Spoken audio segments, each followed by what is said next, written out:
The Brave Little Tailor by the Brothers Grimm. Hello, this is Natasha, and this is a tale from Germany by the Brothers Grimm. It's about a tailor who was as clever as he was brave. One summer's morning, a little tailor was sitting on his table by the window. He was in good spirits and sewed with all his might. Then came a peasant woman down the street crying, "Good jams cheap, good jams cheap." This rang pleasantly in the tailor's ears. He stretched his delicate head out of the window and called, "Come up here, dear woman. Here you will get rid of your goods." The woman came up the 3 steps to the tailor with her heavy basket, and he made her unpack all the pots for him.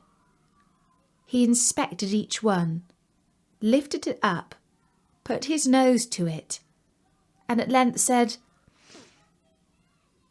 "The jam seems to me to be good. I'll buy a jar." The woman, who had hoped to sell far more jam, gave him what he wanted, but went away grumbling. "Now this jam shall be blessed by God," cried the little tailor, "and give me health and strength." So he brought the bread out of the cupboard, cut himself a piece right across the loaf, and spread the jam over it. "This won't taste bitter," said he, "but I will just finish the jacket before I take a bite." He laid the bread near him, sewed on, and in his joy made bigger and bigger stitches.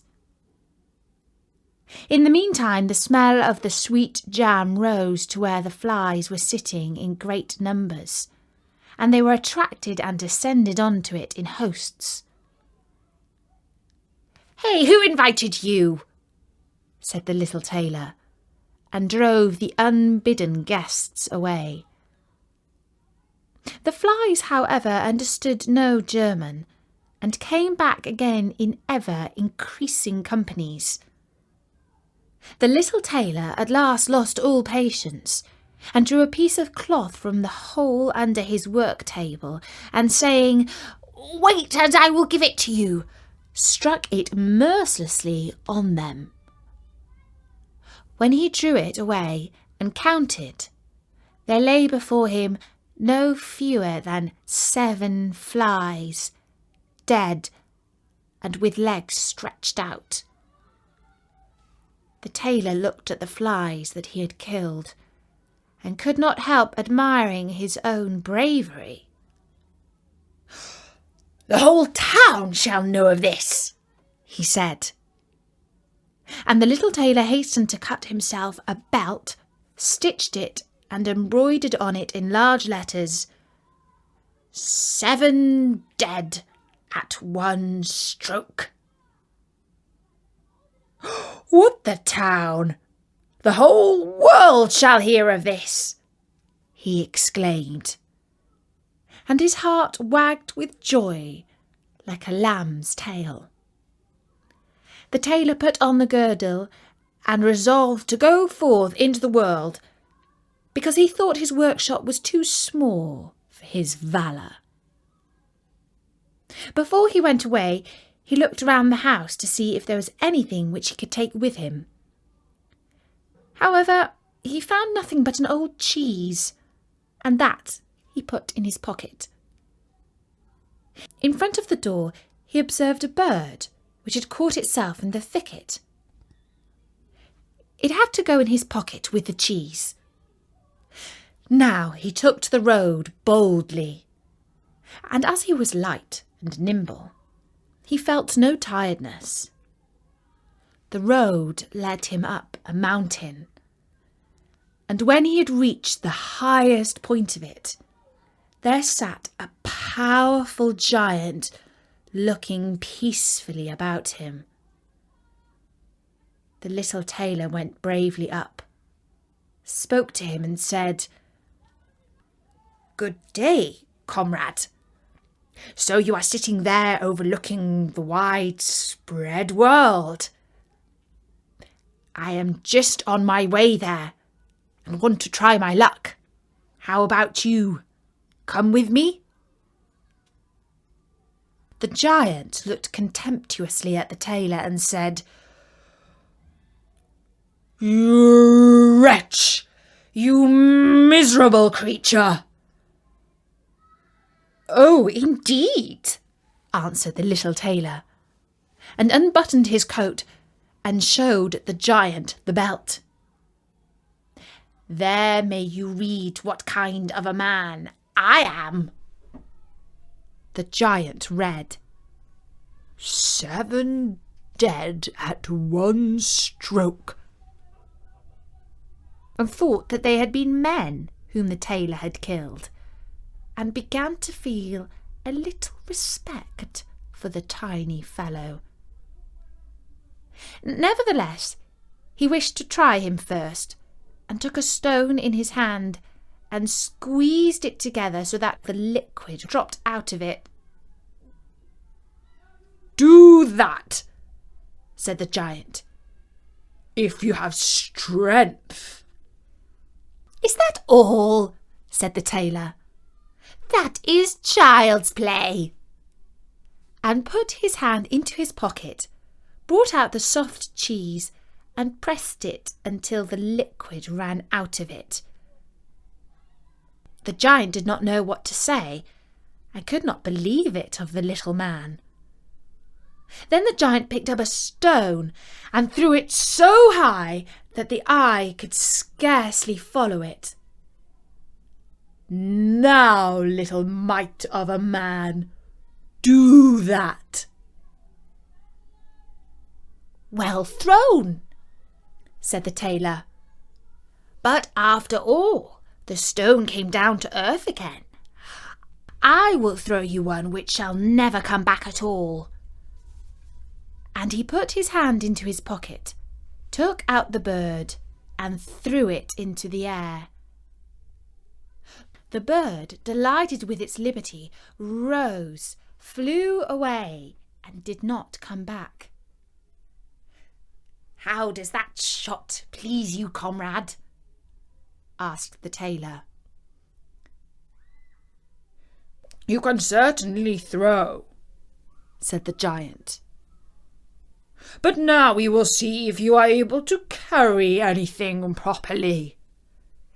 He took the little tailor to a mighty oak tree which lay there felled on the ground, and said, "If you are strong enough, help me to carry the tree out of the forest."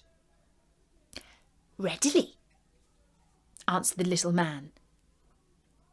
"Take you the trunk on your shoulders, and I will raise up the branches and twigs. After all, they are the heaviest." The giant took the trunk on his shoulder, but the tailor seated himself on a branch, and the giant, who could not look round, had to carry away the whole tree, and the little tailor into the bargain. He behind was quite merry and happy, and whistled the song, "3 tailors rode forth from the gate," as if carrying the tree were child's play. The giant, after he had dragged the heavy burden part of the way, could go no further, and cried, "Now I shall have to let the tree fall." The tailor sprang nimbly down, seized the tree with both arms as if he had been carrying it, and said to the giant, "You are such a great fellow, and yet cannot even carry the tree." The giant said, "If you are such a brave fellow, come with me into the cave and spend the night with us." The little tailor was willing and followed him. When they went into the cave, other giants were sitting there by the fire, and each of them had a roasted sheep in his hand and was eating it. The little tailor looked round and thought, "It is much more spacious here than in my workshop." The giant showed him a bed and said he was to lie down in it and sleep. The bed, however, was too big for the little tailor. He did not lie down in it, but crept into a corner. When it was midnight and the giant thought that the little tailor was lying in a sound sleep, he got up, took a great iron bar, cut through the bed with one blow, and thought he had finished off the grasshopper of a man for good. With the earliest dawn the giants went into the forest, and had quite forgotten the little tailor, when all at once he walked up to them quite merrily and boldly. The giants were terrified. They were afraid that he would strike them all dead, and ran away in a great hurry. The little tailor went onwards, always following his pointed nose. After he'd walked for a long time, he came to the courtyard of a royal palace, and as he felt weary, he lay down on the grass and fell asleep. Whilst he lay there, the people came and inspected him on all sides, and read on his belt, 7 dead with one stroke. "Ah," they said, "what does the great warrior want here in the midst of peace? He must be a mighty lord." Soon the tailor was brought before the king, who had made a request to meet him. "In the forest roams a magical horse with one horn, a unicorn which does great harm, attacking people all round. If you can rid me of this unicorn, you shall have the hand of my daughter in marriage, and half my kingdom." And the tailor thought to himself, "It is not every day that I receive such an offer as that." And he replied, "I do not fear one unicorn. 7 at one blow is my kind of affair." He took a rope and an axe with him, went forth into the forest. The unicorn soon came towards him and rushed directly on to the tailor, as if it would gore him with its horn without more ado. "Softly, softly, it can't be done as quickly as that," said he, and stood still and waited until the animal was quite close, and then sprang nimbly behind the tree. The unicorn ran against the tree with all its strength, and struck its horn so fast in the trunk that it had not the strength enough to draw it out again, and thus it was caught. "Now I have got it," said the tailor, and came out from behind the tree and put the rope around its neck. And then with his axe he hoed the horn out of the tree, and when all was ready he laid the beast away and took it to the king. But the king was sorry that he had promised his daughter to the little man, and made another demand. Before the wedding, the tailor was to catch him a wild boar that had made great havoc in the forest, and so the tailor went into the forest where the boar was roaming. When the boar saw the tailor, it ran on him with foaming mouth and sharp tusks, and was about to throw him to the ground, but the hero fled and sprang into a chapel, which was near and up to the window at once, and in one bound out again. The boar ran after him, but the tailor ran outside and shut the door behind it, and then the raging beast, which was much too heavy and awkward to leap out of the window, was caught. The hero went to the king, who was now, whether he liked it or not, obliged to keep his promise, and gave his daughter and the half of his kingdom. The wedding was held with great magnificence and small joy, and out of a tailor a king was made. And after some time the young queen heard her husband say in his dreams at night, "Boy, make me the jacket and patch the trousers." The next morning She complained of her wrongs to her father and begged him to help her to get rid of her husband, who was nothing else but a tailor.